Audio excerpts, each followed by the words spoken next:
What is a knot or a trigger point? Really simple. All it is, an unreleased sarcomere, part of your muscle that contracted and didn't let go.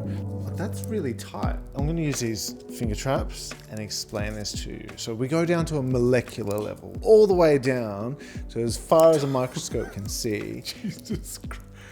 It's an on-off system based on a thing called actin and myosin. That group is called a sarcomere. A sarcomere turns on by sliding over each other, and then it turns off by going back to neutral.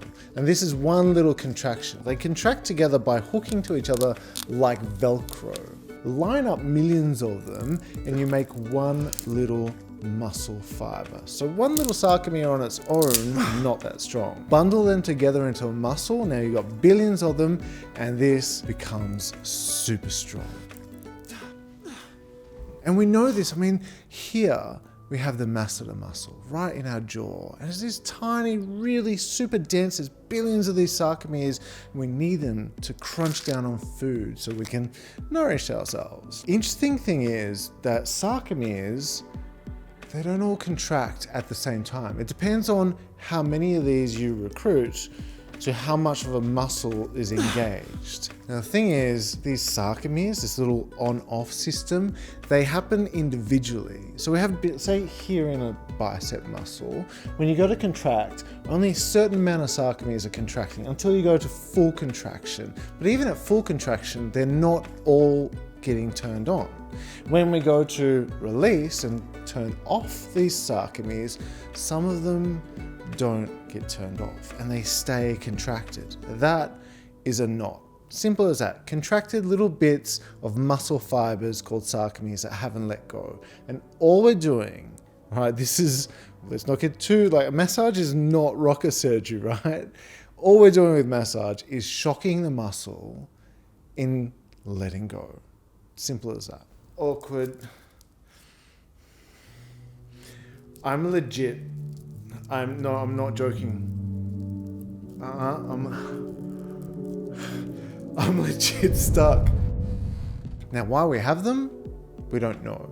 Why these little guys are not letting go, we still don't know. Science hasn't explained it. It feels good to be able to release them. Maybe that's the reason, maybe that's their purpose in giving us a system that allows us to find relaxation. And as you know, relaxation has got a lot to do with mental wellness and stress and de-stressing. So maybe that's what its system is. I mean, we still haven't figured this out yet. Releasing knots has a lot to do with pain management. And this is where things get super complex with knots, because sometimes we don't know, why is the brain turning on muscles? I mean, for instance, have a look at this. This is a spasm, and during spasms, the brain's literally telling parts of a muscle, turn on 100%. And it kills, it's super hurty. Is that a word, super hurty? If not, I kind of like it. All right, so what does a knot feel like? This is interesting because everybody is different. So here we've got what I call the golf ball. And we talk about the golf ball a lot in Melt's MasterClass. And golf ball is not the technical term in I'm the only massage therapist in the world that calls this a golf ball. I mean, there's no point in couples learning the Latin names to muscles.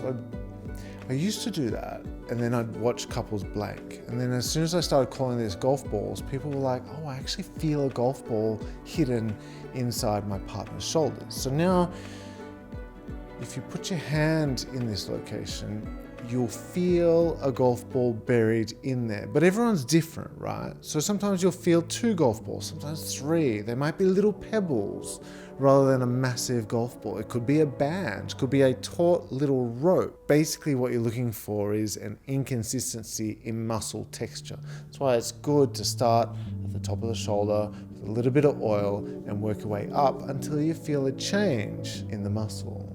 Chatting to your partner is going to make things even easier, especially if they put their hand on their shoulder and say, babe, right here, this is where it feels good. What I like to do in finding knots is I like to find the edges. Here with a golf ball, we can find the front, we can find the back and the sides as well. It gives you a mental image of what that knot feels like. If you're feeling like 3 pebbles, close your eyes, imagine 3 pebbles. buried within your partner's shoulder. And this helps you figure out how to actually work on that knot. Working on knots, there are so many different ways and different levels as well. Some people like super deep massage, other people like really light massage. So knowing what your partner's pain threshold is important to giving them a pleasurable experience. Because, I mean, if the knot is inflamed and it hurts and you go in and massage really deep, let's say something like the pinchy technique, which you guys never ever do the pinchy technique, but something like this is so aggressive that, you know, maybe your partner gets up and slaps you. I mean, I would, and I like deep tissue, but there are different levels, right? Something like the posh pinky. I like to throw in the posh pinky at the beginning of my massage, starting just after the warm-up phase. This is my little test to see, is my partner enjoying this? I mean, you can see Emma's face right now, she's loving that. And that's my cue. Like if I see my partner falling down, smiling, if their head's moving around, this is my cue to say, all right, I can go a little bit deeper and work a little bit longer on these knots. Okay, so with knots, there's a bird that just keeps coming back saying, what are you doing? I'm just checking out. All right, so with knots, yes, you can overdo it, guys. You can overcook this, and there comes a time in your massage where if you spend too much time working on one knot and don't use, say, the sweetie to wash things away and move to other parts of the body, it can be overstimulated and it becomes a negative thing. So what was supposed to be a nice way of relaxing and de-stressing starts becoming a way of agitating and making your partner get even more tense. So short bursts of time on knots, using a little bit of a meanie, and then always following up with a sweetie. This combination, we've talked about it before, it is a killer. Highly recommend it. All right, I'll see you guys next episode.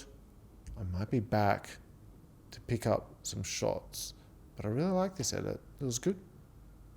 What do you think about the hair too? Should I keep growing it out? I mean, it takes a little bit more maintenance.